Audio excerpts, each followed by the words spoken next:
And welcome on in, everybody. It's Frogman here, King Pepper II, bringing you the latest and developments of the new Brownless 2 update that just happened. They did their live stream hours ago. I am just now going to inform, to the best of my abilities, summarize it as close as I can. But you got to understand, this is a covering of the live stream. This isn't over just simple dev notes, okay? So it might be a little long. However, I'll do my best, like I said, to cover everything within a reasonable amount of time where I see it, you know. But yeah, so if you like the content, if you have any, comments down below, leave them in my comment section. I love to discuss them with you as well. And like, subscribe if you enjoy it. And with that being said, let's hop into it. So, first things first, I have on the side here on my other monitor a kind of checklist with timestamps where I'm going to be covering like the main focuses of where I felt, um, was a little bit more important with this update. And if you want more details and everything else, you can go to their official site here and look at it, too as well. If you want the other details, but I'm just gonna go to really the main story. And I know, man, sorry about that. My wire here made a. I've been having an issue with my wire for like connecting my other monitor. Sorry about that. Anyway, let's hop into it. Okay, so first things first.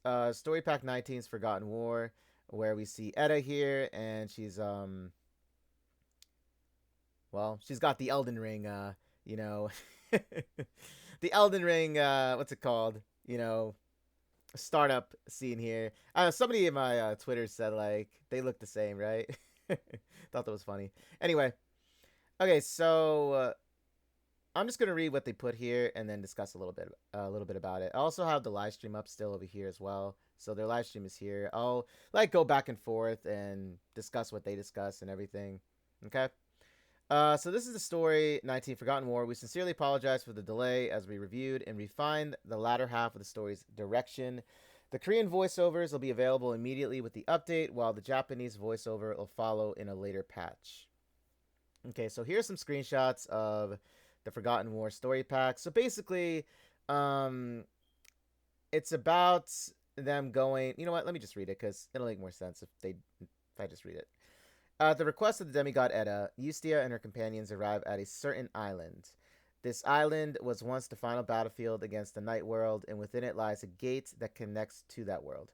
Edda tells them that someone is trying to undo the seals binds the gate, and asks the group to stop that from happening. Okay, so basically, we're going to be running into a lot of the ghosts of the past. That's what they were saying even in the live stream. So all the NPCs you see here are ghosts. However, they don't realize that they're actually like dead.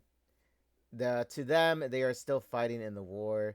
So it's kind of like that type of scenario with them. So we're gonna be seeing a lot of spirits in this one, right? And obviously we see Eustia. We see also Grunhilder. So it looks like Grunhilder is going to be joining us in this one as well. So you can clearly see her here. She's probably going to be a trial run or a trial character when we do it on normal mode. Okay, so no living humans remain on the island. Instead, the lingering remnants of the dead wander about, which is what I just said. These remnants were those who once went to war against the underground realm known as the Night World. Believing themselves still trapped in the middle of that battle, these spirits stand in the party's way as they press forward towards the gate. So, what I just said, they don't realize that they're dead. You know, they still feel like they're fighting in the war. So here's the gates. This is what it looks like to the Night World. So very much looking forward to this new story pack because you see the chains here, right? Somebody's trying to undo them. So this is what that big war was about, right? That they discussed very earlier. Well, I mean, they mentioned it here and there in the main game. It just wasn't a topic that was heavily discussed until now, right? But yeah, very much looking forward to this one. So that's the news on the Forgotten War for the new story pack that we're going to be getting. And it also says Forgotten War marks the final chapter of a major arc. So basically, season three's end, right? Okay, so now before we get into this is actually, in a lot of ways, to a lot of the veterans out there like myself too. I kind of hit hard, and it wasn't as well received with the live stream because I did watch the live stream, and I also, read a lot of comments saying things in their chat there, right? So for any newer players with this, however, it won't be as much of a big deal because this, most likely they probably haven't gotten. I'm not sure. I can't speak for everybody. I'm just saying like newer players are probably not going to see the main story as like it being a bigger thing, because let's face it, newer players most likely saw a lot of the content with the fan service, the big boobs and, screenshots and, angles. Like, we get it. I understand. But yeah, so this is why I said it's not going to hit newer players as much as it did with the veterans of the game.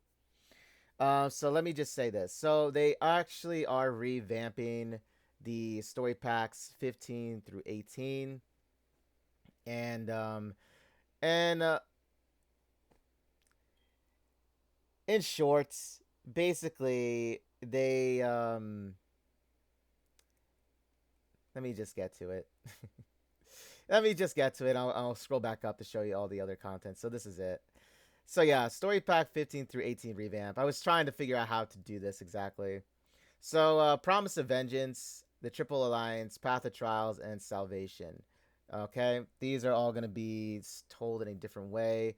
And yes, it says spoiler. So guys, anybody new to my channel or new in general to the game may want to skip this part until I get to like, the other content that you just saw above. Okay? But yeah, so basically in Story Pack 15, well, you know what? Let's just start off with this and then we'll get into it. So first we have inserted the previously produced PV sequences directly into the game for the in-game story. We felt it was unfortunate that the cinematic sequences, which helped draw players deeper into the story, only existed as separate videos. So we incorporated many of them throughout the story while excluding duplicate scenes that had already appeared as special cutscenes. So basically, this scene um, was taken from when they were doing the trailers for like Story Pack. I believe it was the Triple Alliance one, if I'm not mistaken, because this is Glacia floating upwards. So yeah, basically all the trailers that you saw when they announced them back then, they put them into the game, which I thought was a really great move on their part. So that most likely means that even for the Promise of Vengeance, when they were first when they first introduced the trailer for it, they'll be adding it too. So you like seeing Blade and then Lathel, and Liberta even too as well. You'll be seeing the trailers in these story packs. That's basically what they're saying in a nutshell. Same thing with like Salvation as well. Okay.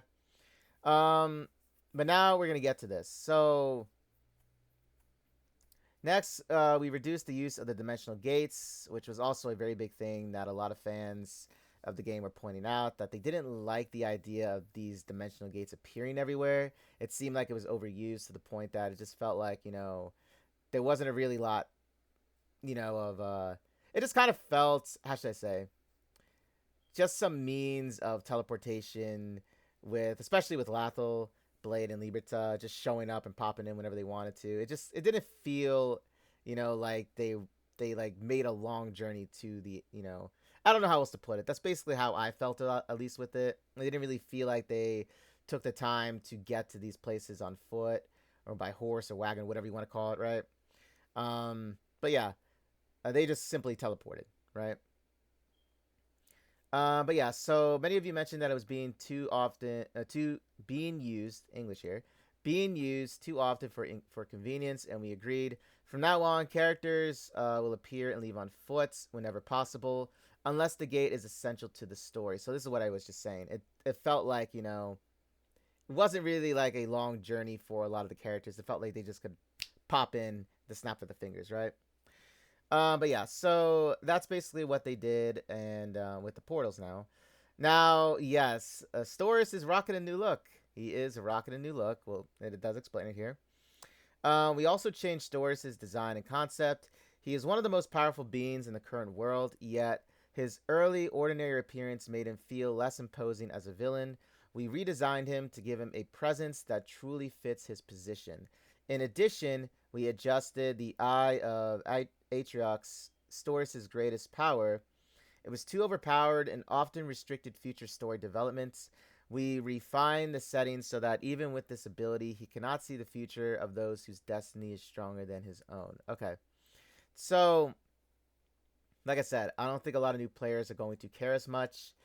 But as for a lot of players that are into the story and do enjoy it, this was a major thing that happened in the live chat. A lot of people were very disappointed with this. They didn't see this as being a thing, especially for a strong character like Storis. Um, his design, in my opinion, now this is my opinion, his design is actually better. I'm not gonna lie, it is actually better. It gives him a more older slash I guess you can say, just more overwhelming, you know, look to him when it comes to like being older and stuff. I don't know. How do I explain that, right? But yeah, so I feel like his design actually is better this way, look wise. However, the thing with the being the Eye of Aatrox being overpowered, I didn't see that as actually being something that needed to be nerfed for lore wise. I felt like Stories manipulated so many things behind the scenes, not to mention gathered, so much power over time. I didn't feel that this was actually something that needed to be nerfed in story. That's my opinion, though. But I can tell you that a lot of people in chat weren't happy about it. Um, they felt basically the same way I'm explaining things about it. But I don't know what you guys think. Do you think that it was? For anybody that did the story and followed along with it, did you guys agree with this? I'd like to hear your thoughts on it. But yeah.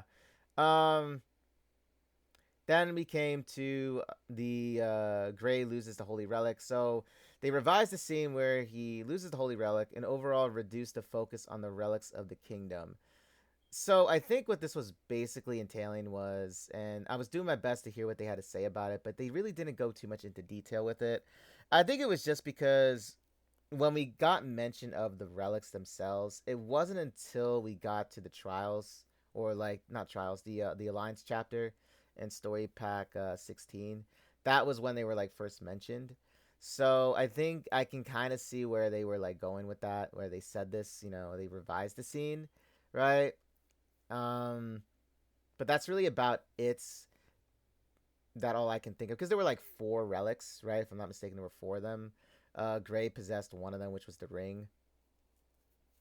So yeah, they didn't really go too much into that. Um, but I don't know, like that's how I saw. But when these new updates happen, when they're officially out, um, I'll do videos on them, and I'll go through them all, like I normally do when it comes to going through story packs and then uploading to my YouTube channel. I'll actually do them again, and we'll experience them together and everything. So be ready for that, okay? Now the thing with the dragon, the black dragon, um, Arcanor, who appeared in Story Pack 17, has also been adjusted. You can clearly see that he is not this big, monumental statue of a dragon, right? Because he only got to see like half his body, right? Depicting that he was like this big, um, really intimidating creature of the night, right? So they did now put him into like a regular size, basically what you would see in a fiend hunter boss. This is basically what they turned him into. Um, so I received a lot of feedback that it was strange for such a powerful dragon capable of ending the world to be defeated so easily. To make the story more believable while keeping the main flow intact, we changed it to be a nameless ancient beast and reduced its visual scale. Okay, so this is something I actually, along with, like I said, a lot of people in the live stream chat were very against. Um, I honestly saw the Black Dragon, um, Arcanor actually being, fine the way it was. Because also, if you did do the story, you got to understand that he was sealed for how many years, right? It was a long time, right? And you got to also think that he most likely, his power diminished over time, right? He wasn't like a fresh guppy, you know what I'm trying to say, with this overwhelming strength. And I didn't really understand that they like people like feedback saying that he was defeated so easily, depicting though how he was this capable dragon of ending the world and stuff. But he was sealed up, right? I mean, honestly, I don't think his powers would have returned in an instant, right? So that's why he was able to be defeated, especially by Eclipse, because like think about it, like Eclipse in the story, she was very strong, despite how we also didn't get too much lore as much as I would want it to have. Um, it did show that she was strong. She's been around for like a very long time as well, because she also fought in this war as well, because that is actually mentioned in the story. She actually fought in this war, and she was also someone that was a part of the how should I say the ritual for sealing up the dragon in the first place, Arcanor as well, right? But yeah, so I didn't see it. I mean, that's guys. This is just my opinion about it, and what I'm just saying, what the live stream also was saying about this situation. But yeah, so I don't know. What do you guys think about this too? I mean, do you guys feel the same way? Do you think this is actually fine the way they did it? Um, I don't think it was, but that's just me. And then for the final thing, okay, so guys, this was, I think, out of everything that you just saw right now, this was actually like one of the biggest, I would say, hiccups, so to say, with the story. So lastly, we've changed the details about Olivia's death. Although we once said that the ending would not change, quotes on quotes, after reading many heartfelt messages from players, we decided to reconsider. Originally, Olivia completely disappeared, but so many of you expressed sadness over that ending, and our team also shared deep affection for her. So we changed it. In the new version, only her soul and memories fade, while her body remains resting in a long slumber. It may still be a sorrowful ending, but we felt that the idea of her still being alive, quote unquote, was warmer and more fitting. We also changed the cause of Olivia's fall. We felt it was unfortunate that Liberta came across as an overly blameworthy character in the original story, and that certain parts needed better narrative coherence. As a result, we revised the plot so that Olivia's fall is no longer connected to Liberta. And yeah, so and I can read on about everything else too as well. And look, the thing with Liberta and Olivia, honestly, when I did the story, and if you go and watch my, video that I uploaded about Story Pack 18 when it was released, and I was doing the entire story, and at the end, you know, I felt Olivia's death was actually perfect the way it was. Now, before anybody says anything, you know, don't get it wrong. I love Olivia. I'll always love her in the story. She was a great mother figure, obviously, to Eustia, right? The story with Hansen and her was incredible. I loved it a lot. And her dying in the end, though, I felt was more impactful. I didn't see it being something that had to be, revised in any sort of way of her being alive. And the thing is, this story from the very beginning had no real, like, happy go to feel to it. I mean, you look at Lathel and Story Pack 1, and like Misha died, right? I mean, that was like right off the get go, right? I mean, Misha died right in front of Lathel along with everybody from the village, right? And Eustia was there. Their father, this warlock, right, ended up killing his own daughter, right? So this is what I mean. It's like nothing remotely with this story was something that was going to be a happy go to feel to it. Like, I don't recall any instances in the main story where there was like a moment where there was like a happy feel moment. I really can't think of anything because this is why it was so unique with the game, was because it balanced it out with like obviously the fan service that you've seen, you know, and the other content, like sexual content and stuff, like, right, as long along with the character pack stories that were supposed to be, the fun go happy feel stories with comedic, lines and stuff, right? So that's what I mean. It actually balanced it out perfectly with the main story, because the main story was a very more darker type of writing. I mean, there was so much dark content in the main story. I mean, you had the apostles. They kidnapped, kids from villages and stuff, turning them into, well, bringing them up to be apostles, right? A lot of them died, right? I mean, that's just one example of like the dark content in the game. And that's why I said, and they did it well, just balancing that out, you know what I mean? Um, and especially with Olivia, like I said, Olivia, even a story pack 13 with Olivia, right? She ended up dying, so to say, right? And she gave up her life, so to say. Like, I'm saying so to say is because she returns, okay? But I'm just saying, there was a lot of sad moments, and I didn't think any of that had to be messed with. And yeah, this was like, out of everything, a lot of people were going like, WTF, like, why? Believe me, that was it in a nutshell for a lot of people in the live stream chat too. It was like, why?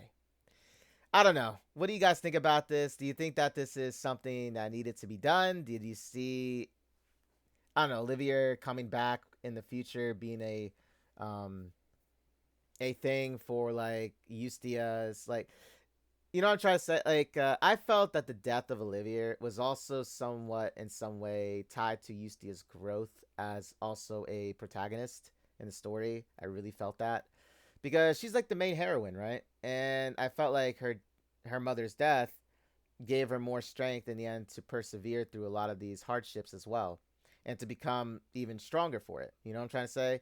It's basically like looking at how Kiana was in Honkai Impact Third, right? The death of Himiko impacted Kiana's development a lot in that story. I know I'm using her as an example because this is the best one I could use, right? So like even with Eustia, the death of her mother, especially her mother, right, played a big impact in Eustia's growth. So I would see that going away by this happening. And the thing with Liberta as well, I mean, look, I wasn't too happy with Liberta in the main game after she did that with Olivier. However, I felt it was also a necessary thing because Liberta is not a, main story Liberta here. Dark Saintus Liberta is not supposed to be a good person, so to say. Okay? She's not. Okay? She's not. She has her own, goals, right? She had her own feelings about everything as well and how she did things. And yeah, she was also listening to this evil villain named Storis as well, which told her, to put these ideas of negativity into Olivier's mind, which is what then ended up corrupting Olivier even further into where you had the costume for like Fallen Wings Olivier, right? And so even that with Liberta, and honestly, you're always supposed to have at least some characters that you don't like, but that's what makes them great, right? That's what makes them a great villain or villainess. You know what I'm trying to say? And that's what makes it a great story. Um, and I'm not sure how many people out there watching this video agree with that or not, but this game, it actually worked with it. Um, but yeah, so we'll see. We'll just have to see what happens. The return of Olivier and everything is gonna obviously happen now at some point. But that's my take on it. And if you guys have any takes on it, I'd love to hear them in the comments below as well. What do you think about this? And I just think that the devs should just rock with what they have, with what they go for a lot of the times, and stick with it. I mean, they even said it. Like, they said that they weren't going to change right here. The ending would not change, but they ended up doing it. I think they rely too much on the player feedback when it comes to like the main story content in itself. Like it's not a bad thing, don't get me wrong, but I think that they just don't have a voice anymore when it comes to creating the story. You know what I'm saying? Like it is nice to get feedback on a lot of things. Believe me, Brown Dust 2 devs have delivered a lot of quality of life updates that a lot of other gacha games I have not seen them do consecutively like this, right? So this is what I mean. They do listen, and it is a great thing. However, when it comes to this particular this subject in the main story writing process, it's like I really do feel they should just stick with what they want and then run with it. And then us as the community should either just take it for what it is and learn to accept it, because that's what I mean. And I said this in my previous videos as well. Adding event stories tied in with main characters like development, so like Gray for example, and even Eclipse, right, like about their past and their journey throughout like their own thing, like doing their own thing, and up until like where we see them now, would have been a better option to do, just because it would have like made them a little bit more engageable to enjoy and to connect with, right? But that's how I felt about it. I put that in my surveys too, but yeah, everybody's different, but yeah, that's my feeling about the entire thing. But let's move on now. Okay, so story pack or stories for the update for 2026. Um, First, we'd like to talk about the direction of the story 1 through 14 renewal. From the survey, several points were repeatedly brought up by players. The most urgent task is to strengthen immersion in the earlier story events.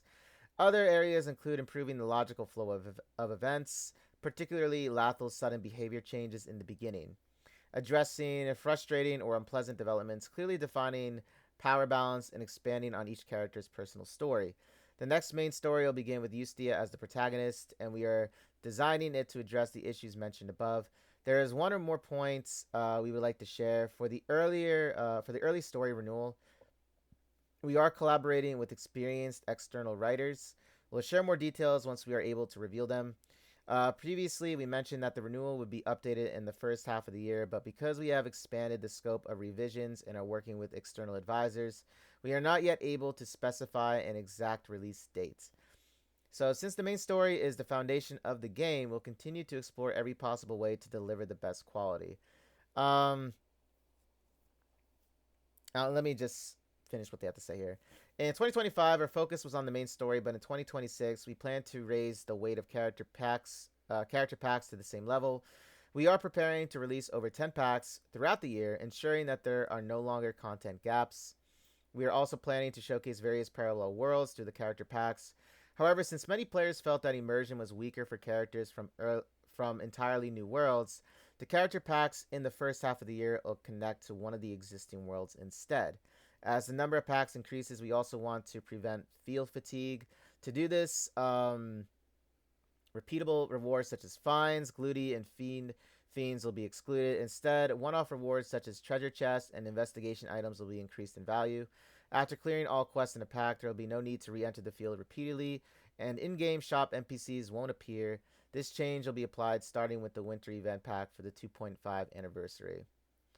Okay, so I believe what they were discussing with a lot of this was, so I know that we haven't gotten a parallel world character pack since last year. In fact, it was the Contract Wars one with Mikaela, Luvencia, Nibris, and Seer. So I believe what they're trying to do here, then, from what I was reading about this and what they were talking about in their live stream, was they're gonna connect more of these stories with the main game.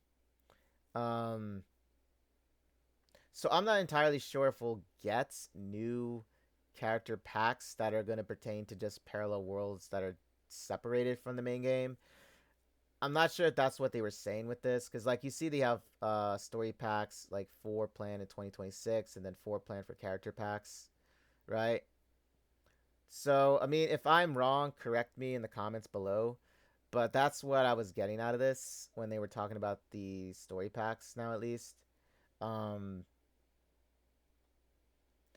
And this might go back to what I was talking about with that, maybe, when it came to fleshing out more of the main characters themselves with like a story for like Liberta and Blade had theirs, right? Describe their backgrounds, what made them, even work for stores in the first place and everything, right? So I believe that's what the direction they're trying to go with. And if that is true, that is actually a great direction with that. And reading a little bit more here. While 2025 focused mainly on developing the story through story packs, our top priority for 2026 will be maximizing each character's appeal. In other words, enhancing the elements that make you want to know and love them more. So, like, yeah, this is what I was saying then. Okay, so yeah, this is what they're going to do then.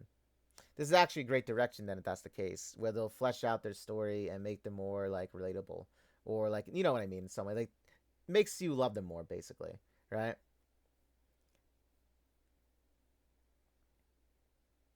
Okay, so the feedback. Let's see. For currently character stories are limited to Glue Talk, uh, which ends after 10 episodes. We also understand the feedback that there isn't enough detail showing each character's emotions, background, and personality. As mentioned earlier, we plan to add more character pack stories that are lighter than the story packs, each crafted to highlight the unique charm of its characters. We are also preparing additional content called Slice of Life Stories, previously introduced under the keyword monologue. For example, between major packs or season events, we plan to include episodes such as Eustia's cooking related episodes or Shada's Monostone related episodes. They were just using that as an example, by the way, even in the live stream. Slice of Life stories will first be added for new characters appearing after upcoming updates and later expanded to include existing characters as well. In addition, new fated guests will continue to be added regularly, and follow-up stories for existing guests will also be updated sequentially. The first follow-up story will be for Nibris, who will receive 3 new episodes during the 2.5 anniversary. Okay, so I believe they're talking about new hire Nibris. She was the very first interaction scene as well, and Fated Guest.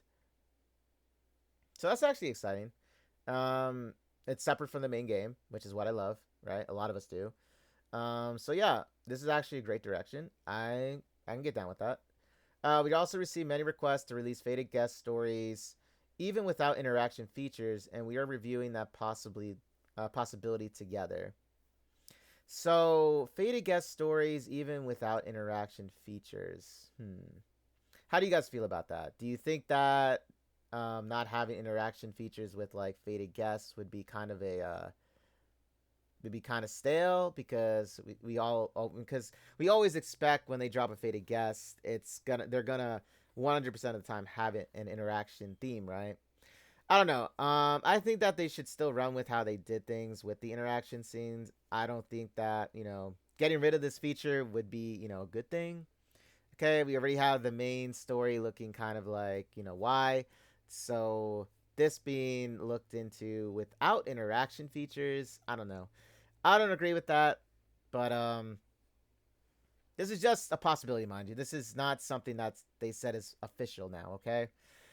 Besides simply showcasing beautiful illustrations, we're reviewing various systems and content with multiple teams to help players fully engage with each character, their likes, personalities, and all. We'll share them with you immediately once those plans take clear shape. Okay, so from everything you just read here as well, and for me rereading it too, rehearing, and it's they're gonna give more fleshed out story. It seems with main characters as well as the Fated Guest characters because a lot of players felt that the stories themselves were very very short. There wasn't a lot that you can get connected with them. Um,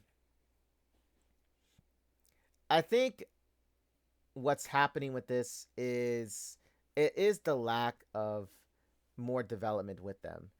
And I do agree with this to a certain extent because the thing with the Fated Guest stories, how I saw it was like it was supposed to be a very like not short, but it was supposed to be basically something a little special for like players with the self insert, concept, right? And it wasn't supposed to be, let's say, like an hour long, right? They were supposed to be just stories reflecting your relationship attachments to like the parallel world characters themselves. I don't know if like players wanted them to be having more episodes, maybe. So like instead of 10, we'll say example like 20, ending up being a thing. But then again, you would have to wait, because they have a daily limit placed on them. So you only have like 3 attempts each day, right? And the thing was with the um, 10 pieces of dialogue until you unlock the interaction scene was it only took you 3 days to do, right?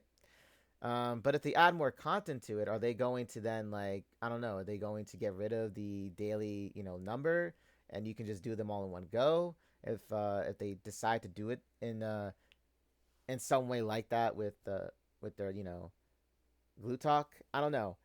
Um, I don't think that overcomplicating it is the best way of doing it. I think that where it stands is actually great. Um, but like I said, that's my opinion. That's how I see it. And also getting rid of the idea of getting rid of like interaction scenes with Fated Guest would kind of kill the entire vibe of like that type of feature that a lot of us expect to see.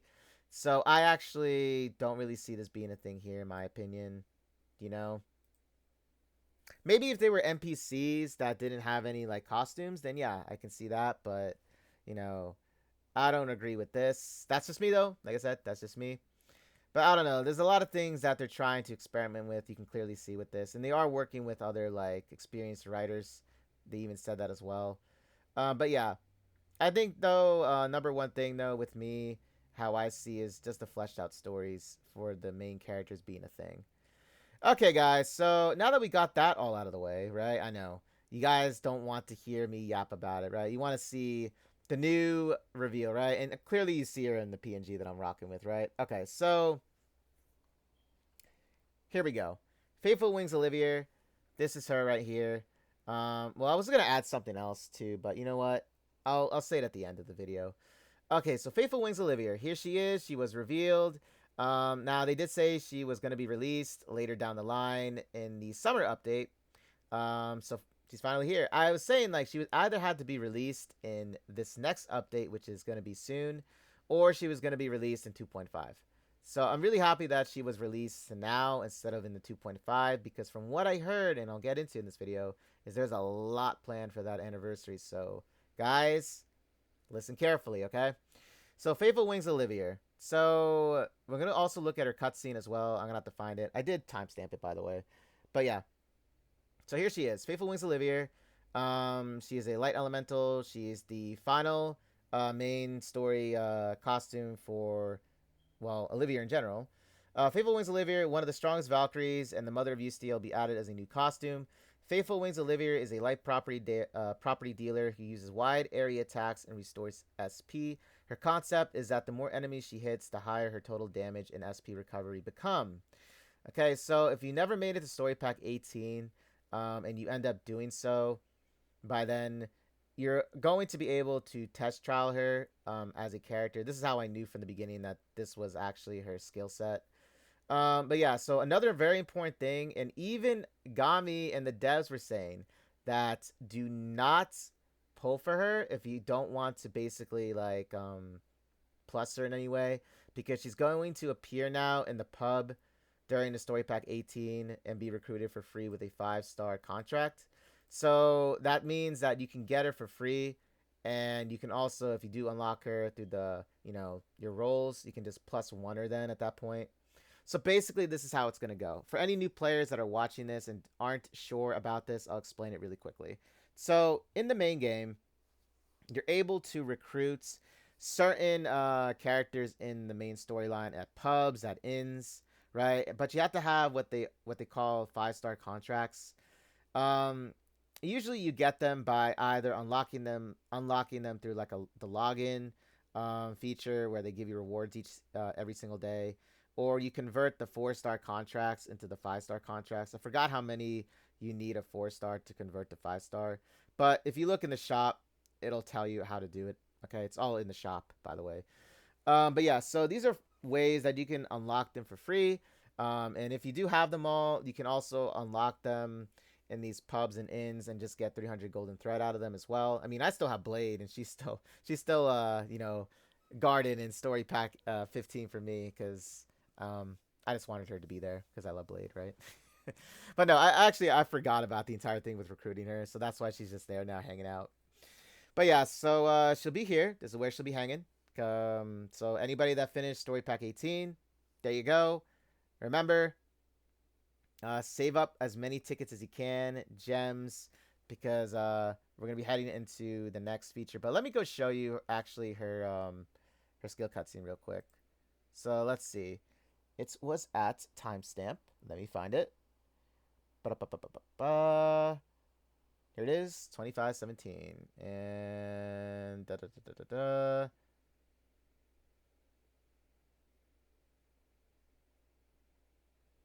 Give me a moment. I'm trying to find it real quick. Here she is.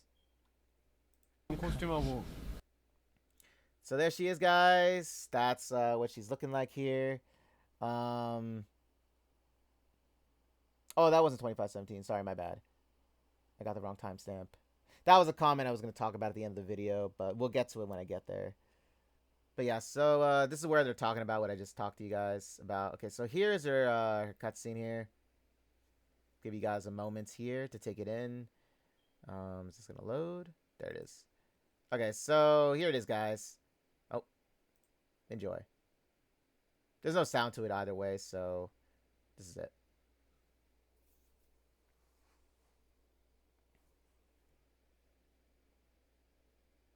And there you have it.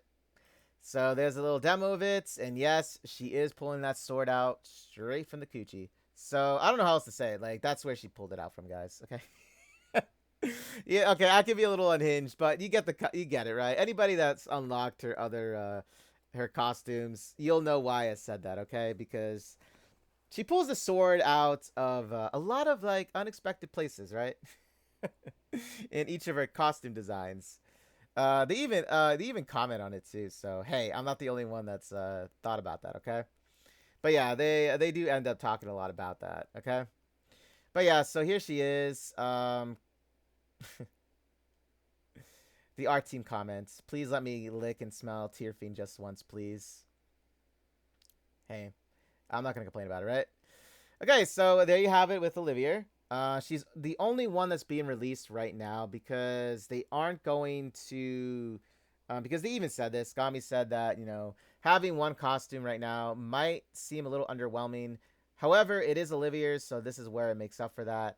You see, she has the white wings in her skill cutscene, right? So yeah, this will add a great benefit to anybody that has both of the Oliviers, and I'll also be doing a pull for her in a separate video when she's released, and I'll be testing her out. I'll be showcasing her and all that fun stuff, and explaining how she works very well with her other costumes because she basically is an SP battery for herself. That's basically what she is. Plus, she does AoE damage, and she's very strong, mind you. Okay, as how she should be. Okay. But yeah, so I'll showcase a lot of that later to you guys in the future. Okay, so the reruns for the Nightmare Winter and the Memory's Edge story. So they are rerunning these. I already knew that they were going to do. A lot of us did in general. So if you didn't have the opportunity to go through these stories and you're a new player, they'll be unlocked permanently. It even says permanently. Okay, just like the summer event stories were. With Summer Nights and Beachside Angels. This one will also, these two stories will be unlocked permanently in the story. You'll have an opportunity to collect. If you haven't done, now this is if you're new, okay? If you're new, this is your opportunity to collect at least 60 draw tickets because completing each of the difficulties, normal, hard, and very hard mode, rewards you 10 draw tickets each. So out of altogether, there's 30 and 30, so that's 60. So very fortunate for new players for this, so just keep that in mind, guys. But yeah, so this is it. And also, they're going to be rerunning the season event Fireworks Memories events. This is basically just, one of the VN stories, right? So there it is, guys. Originally presented with SD-style character animations, this rerun has been newly restructured to a visual novel format using the illustrated dialogue scenes.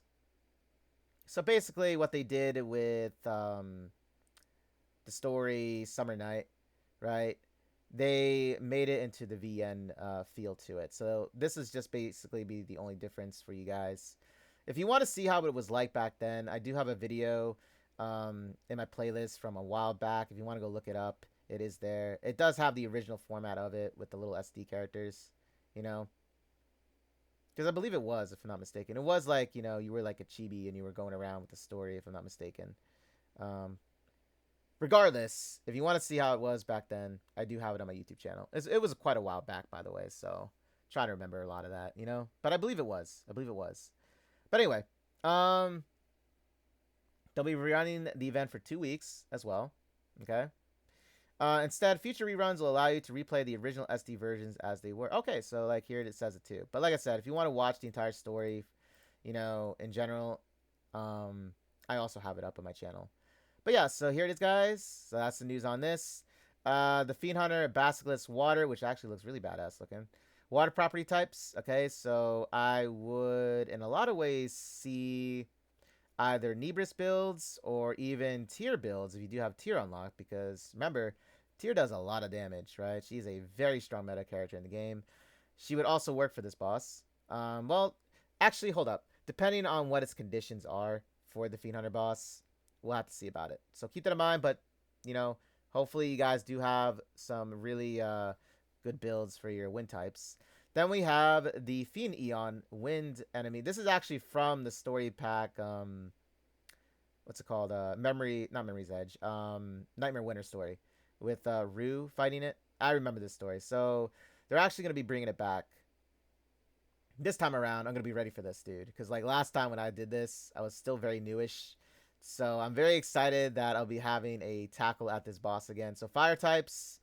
So I would suggest like Levia, Lowen. They'll help you a lot in this fight. Because if they do maintain the same way that they did it before, you should have no problem fighting this. Okay? You also have like Rubia as well. Because remember, Rubia has a new costume now. Bikini Rubia. Okay. Gildraid, Ruler of Darkness. I can't even pronounce this word. We'll just call it the Reindeer. This is going to be a dark elemental type. So, guys, any of your light elementals, light property ones, Make sure they're leveled up for this guild raid. Okay. Its SP recovery per turn is low, but it restores a large amount of SP when hit by the boss's attacks. Okay. So that's like, I guess, the condition for us. Or for it. We'll have to see when this drops, okay? And here's the schedule for the limited costume reruns now. And yes, I'll be doing a video on them too. It's going to be a separate video for, looking at, Nightmare Bunny Eclipse, Masquerade Bunny Celia, and Celebrity Bunny Lowen. You got the schedules here. So first on the list, we are having Eclipse. Okay, she is going to be rerunning. And they are actually running for 4 weeks, I believe they said. So you do have an ample amount of time. However, remember this. Keep this in mind. They are having a new bunny costume right now.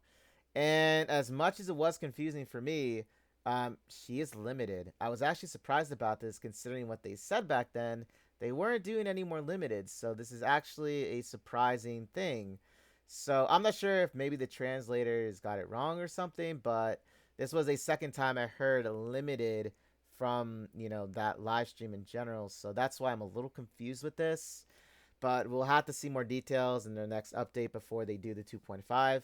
But yeah, so keep that in mind, guys. They are rerunning. But as for, any previously, limiteds in the game that were released before that announcement happened, that's more along the lines of being understandable. Okay. I'll also, have the schedule up too in my Twitter feed as well if you want to take a look at that. But yeah, so here it is, guys. All limited costume pickups will run for 4 weeks each. And during the 2.5 anniversary period, a new limited costume will also be released. Not a buffer, they say. So in this case, guys, it's going to be either DOT or a DPS unit in general, okay? Not a buffer. They actually emphasized that too, even in the live stream. I don't know why they did that. Maybe because they were trying to say that, if you don't need, because remember, buffers are like a key essential piece into like your team builds, right? So I think why they said this was because, if you don't want to have another like DPS or DOT and you can rock with what you have, then you don't necessarily have to go for them, save your tickets and stuff. Maybe that's what they were implying with that. We understand that continuous limited costume pickups might feel overwhelming for newer players. So during the 2.5 anniversary event, we'll also be running plenty of draw ticket giveaway events. So this is why I said, guys, save up your tickets now, save up your diamonds now, because they are going to be giving out more draw tickets. So much like maybe how we saw how they did with summer. Because remember, their summer events anniversary was big. That was a major, event where they had so many freebies and so many draw tickets to like have in general, right? It was like one of the biggest I've ever seen any gacha game do, like at all. Like I'm being dead serious when I say that too. That it was like the best one I've ever seen a gacha game do, like ever. Okay. So I'm not sure if they're trying to insinuate that they're gonna do that with the 2.5, but we'll just have to see. Okay. So this is why I say, be very careful. And the thing with even Olivia, her new costume, right? Faithful Wings Olivia. The thing is about that, she is not a limited, so you can actually just build her up in time. So my suggestion for that is going to be, at most, I would say, depending on the investment with her, it's probably going to be like +1, where her SP cost is going to be going down by 1 point, most likely. So like, I'm going to guess that she's going to be invested at either +1 or +3, right? +3 for more damage. It's usually how it goes with that. But yeah, so just think about it, okay? Think about it. Details about the 2.5 anniversary costumes will be revealed in the next developer notes. So that's when we'll have word on the new lineup, okay? And I'll also be showcasing something as well with this too, okay? October 30th through November 20th, here's Little Pumpkin girl Sonia. And then we have November 20th through December 4th, Faithful Wings Olivia. So this is when she does debut, okay? So this is the schedule, okay? This is the schedule. And remember, limiteds are never added to the Powder of Hope shop. Keep that in mind, okay? Keep that in mind. And here are their exclusive gears. So there you have it. There's the latest on the new costume, reruns, Fiend Hunter bosses, Guild Hunter bosses. Okay, and the rerun for the stories. Okay, guys. So that's the news. That's the latest with that. And now we're gonna hop on over to the new battle content, the Golden Coliseum. So they did explain this, and I'll try to summarize it as best I can without going into too much detail as it is. Um, this was just a new way of, like, I guess a more less strenuous like type of PvP content, because they said that gear in this case is not going to take is not going to be basically a factor in this new PvP session. A lot of it is going to be based off of like the buffers you unlock in fights. So, like, for example, from what I saw, it was like this card system. I don't know. It was like this card system that I saw. I'm trying to find. Yeah, here. So this is what it's going to be basically based off of for like building up your strength and stuff. So you see, obviously, offense, vitality, and defense, right? So this is what it's going to be based. The Gladiator's Blessing is the key system behind formation design in the Golden Coliseum. And this is actually what the formation is going to look like. So you can have like up to 9, it looks like, team members in this. By tapping the button on the right side of the screen, you can configure your Gladiator's Blessing. So a lot of this is going to be reliant on these blessings, it looks like, right? It uses a UI similar to our other battle modes. This is the formation settings screen. Okay, so we're just gonna have to get more details on it, because they said that they didn't have any like video feed for us, basically like, you know, example of what it looks like, but they'll have it later down the line. So hopefully we do get a little bit of a look as to how it looks, you know, and that's basically all we can do. Here are the rules for this. If you want to look them up and get a little idea for this, this is it right here. I myself am not too big into PvP, but I do know it's one of the very few games that I play that I do it on, because I think it's in a lot of ways a lot more fair, and it's not a pay-to-win thing like other games such as like Nikkei's PvP system. Like, that is just straight up pay-to-win stuff. But as for this is actually a more like not as hardcore where you have to pay money to stay on top. You know what I'm trying to say? And also, the new Coliseum mode is not reliant on your gear. So it is through this new blessing system. Okay? The Golden Coliseum will be added as a new pack featuring a short story told in visual novel format. So basically with Greta. Greta is going to be basically the one surrounded with this. So much like how when you're first like doing your quick hunts, you know how you have to go to the ship in that story pack and talk to the captain, you know, of the ship, who I honestly wish they had as a costume or a character in the game to play as. That's basically how they're going to do it. So it's just like one of those short little stories. Okay, so with that being said, more information will be revealed in the future along with that. And gives you more information here as well. But like I said, you know, if you want to read more about it, it is in the dev notes here. And I'm just waiting for just, you know, a video on this. That's all I'm waiting for. Oh yeah, another thing, they added a 3 times speed to the battle now. So it'll go by a lot quicker then. A lot quicker. So just so you guys know that. In case you guys don't want to just sit there and watch it happen, right? You can just go a lot faster with it. Okay? Anything else I would like to say? Oh yeah, this new system with the Chronicle. Okay, so this is basically a new quality of life thing where it timelines everything in order, and it also explains what, you know, certain terms are in the game. So like Terra, you know, anybody that isn't familiar with the word Terra or doesn't know what it is off the top of their head, they can always come back now to this Chronicle page. And it's basically like an encyclopedia of different terminology that's used. That's basically what this is. They gave an example with, for example, the blood imprint for Lathel. That's basically what this was. They used that as an example even in the live stream, explaining what it was. And yeah, the timeline thing was actually one thing that a lot of players and, you know, chatters, I should say, in the live stream were actually happy about, because I believe a lot of players were kind of confused about where the stories happen with both the event story packs and then things tying into the main game. So they are now going to have the Brown Dust 2 lore and timeline so that everyone can view the same information in chronological order. So there you have it. So now you don't have to be lost or confused to where, you know, each point happened with. So here's also a little example of it, right? This is it right here. So yeah, I think this is actually a nice thing. I think this is a nice thing. Now I've been playing the game for a while now, so I more or less know where it takes place. But here you guys have it. This is where you have it, guys. Okay. And yeah, see, this is it's called the glossary for the terminology here. Okay. Oh yeah, cutscene previews. Okay, so cutscene previews. You'll also be able to preview cutscenes for costumes you don't own. So in the collection menu, you can view the skill cutscenes for all costumes, even those you don't have, though they'll be displayed with a gray translucent overlay. So for costumes you do own, you can freely watch your skill cutscenes through the character details. So yeah, basically, you don't own a costume. You want to check it out still nonetheless, you'll be able to now. Okay? So that's it when it comes to that.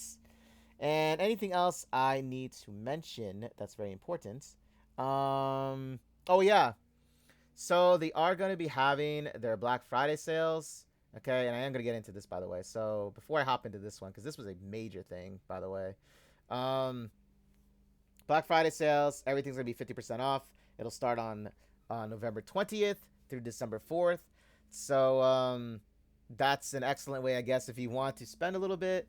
You can get in preparation for the 2.5 anniversary, guys, okay? And also, the Steam release of Brown Dust 2 has been announced.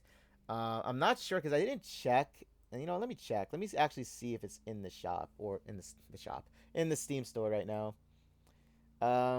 They said that they did have it. It's going to be available, but I'm just very curious to know if they did add it because I forgot to check this. That was my bad. Okay, it looks like they don't have it yet. Okay, so as of right now, they don't have it, but they did actually show the. Let me just show you. They did actually show the. Where is it? Where is it? Where is it? Right here. Brown Dust 2 to Steam. So it is now in the works. So not sure on the details when it'll drop, but it is actually going to be available. Okay. Now, there were actually a lot of players that were very, very nervous about this because of the entire thing with Visa and MasterCard and the censorship thing going on currently. A lot of players were like doubting that this is going to work out. But, we'll just have to see how it works. I mean, I am not going to download it on Steam. I already have the game installed from their like Windows version of it. I don't have an issue with it. A lot of players were saying that if they end up going down basically the Snowbreak route where how Snowbreak was censored and everything, the devs will have where you can change it in their file format to be uncensored basically. If you guys don't know what I'm talking about, if you look up what they did with Snowbreak, right, the devs did to uncensor the game for a lot of players, that's basically what people in live stream were saying with that. They'll do like the same thing in case that does happen. Okay, so that's all I want to say with that. Impact shop UI improvements. Okay, so this was actually something that was very interesting to see. So the thing with this is, and I'll just get to the one that actually blew my mind, was this. So in addition, the applied discount and markup rates will now be clearly displayed in the UI, allowing you to see the final adjusted price of each item at a glance. And what this basically means is, I believe now, and like I said, I'm not sure if this is going to be an actual thing, but I don't think it is. This would be very shocking if it was, where you can buy crystals. Like, you see how the crystals here? This is why I was like, kind of like, what? Because everybody in the live stream was saying, you can buy crystals, you can buy crystals. I was like, what? You can? Like, what? See, guys, here's the thing. I don't think any of us by far would ever sell a crystal. Like, why would you ever sell this? This is like one of the most important, if not the most important material in the game besides refining crystal, right? And your draw tickets. So like, why would you ever sell this? That's what I was saying, right? And then somebody was saying that, oh, you can buy them now. I'm like, I don't think it said anything about buying this, but I don't know. I mean, I didn't see anything with that. So this is what I mean. We'll have to wait until the update happens, and I'll have you guys covered with that. But that would be very shocking if you were able to do that. Because, I mean, in a good way, it would be shocking. Like, in a good, shocking way, mind you. Just because you wouldn't have to wait every single day for the daily reset for the torches. Or use your own torches, right? that you bought with gems. So this is what I mean. It would be very interesting to see this, but we'll have to see, right? But I don't think that this is gonna be a thing where you can buy the gems. I think this is just showing that you can sell them, which, like I said, nobody will ever do that. There's no way. Why would you ever sell that? But yeah, so there you have it with that. As for the interaction cutscenes, now we're hopping into it.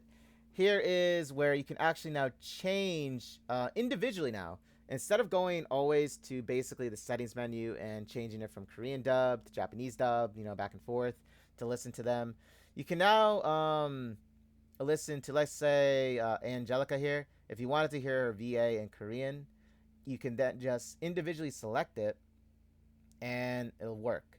You don't have to like download, the Korean VA all together from the menu again. You can just do it individually here, right? I think that's really cool, actually. I think that really is. Because the thing is, the VA for Sylvia at the moment is only in KR right now, dubbed. So you can only listen to her interaction scenes with her in Korean. But then again, she only moans and stuff. She only moans, guys. I don't think there's a huge difference with that in JP. Once it's added. But I'm just saying that you can now do that in the interaction scenes. Okay, that's basically what they were saying. Okay, so here is another big thing with this 2.5 anniversary update for the foreshadowing of the new lineup. So this is what I said. Save your tickets, save your gems, okay? I know that at the moment, Sonia's little pumpkin girl, Sonia, is actually a really big benefit for supporters. However, she is also someone that you can just freely plus in the shops, the Golden Thread shop, the Powder of Hope shop. So keep saving your tickets for this. We see 5 new females here, 5 new waifus. Here's some screenshots of their interaction scenes even, right? And I know, what is she holding here, right? What is she holding here? I remember Gami was saying that she was holding a gear. I'm like, I was like, what type of gear looks like this, right? Anyway, there you have it, guys. So what are your thoughts on this? I'd love to hear them in the comments below. What do you guys think is happening, or who they are, I should say. Who they are. A lot of people said Zenith is here. Obviously, the new 5-star that we are getting for free is Wilhelmina. So that was announced like at the end, I think it was summer, where they did the the results and everything. So I believe this is Wilhelmina. I feel like this is Wilhelmina. It looks like Wilhelmina with because the hair, the straight hair and everything from here that you can see. I believe this is Wilhelmina. Plus, you see blue, so like she's always affiliated with blue. So that's what I'm saying. Like, I feel like this is Wilhelmina's free +5 one that they'll be having. As for everyone else, you can clearly see they're all bunny girls. They're rocking the bunny girl concept. So, Zenith was, I believe, here. People were saying, yeah, do you see the bow and arrow? You see the bow? Yeah, this is definitely Zenith. The weapon alone gave it away.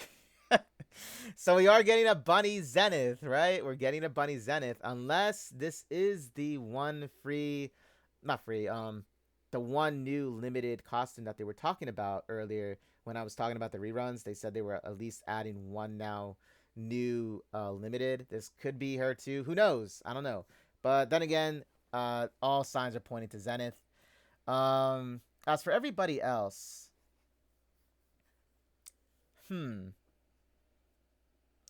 well, I think this is Elise. I believe this is Elise because you see the succubus tail.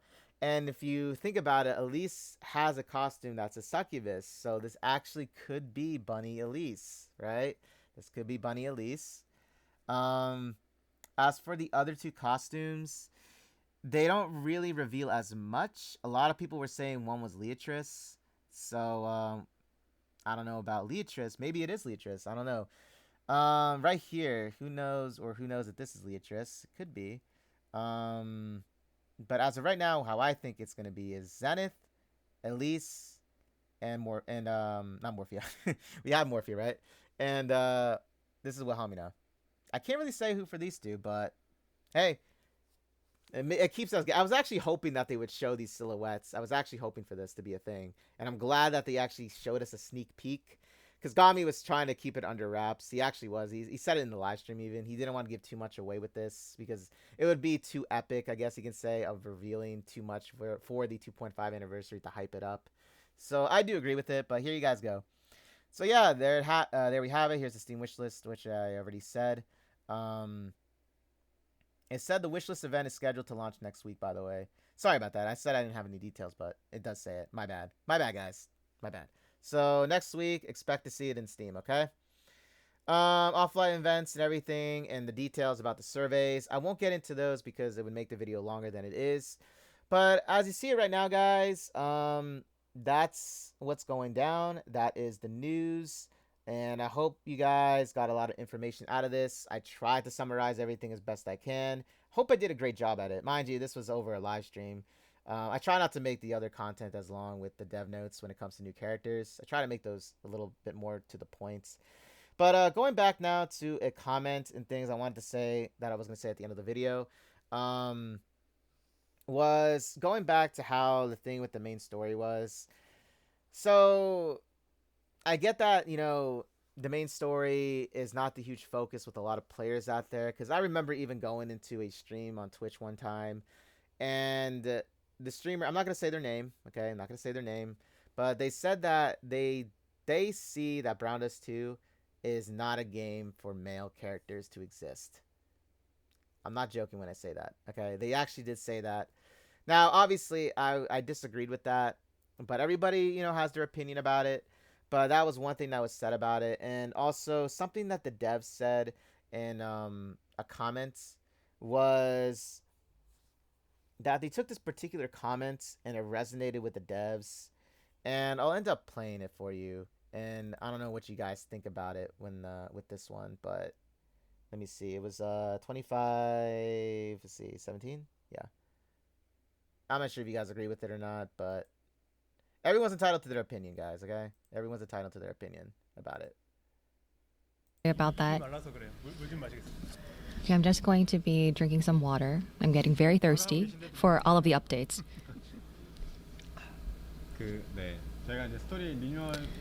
Okay, so since we have a lot of story renewals, there was a very long update, and I'll just move on to the next one. So it is about our plan for the 2026 story content. Please go ahead, Junie. Are you... Oh, wait, sorry, wrong place. It's 25.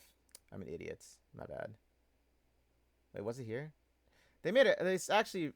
really resonated. Yeah, right. Even if Olivia gets weaker, I hope she stays alive so Yusia can be happy.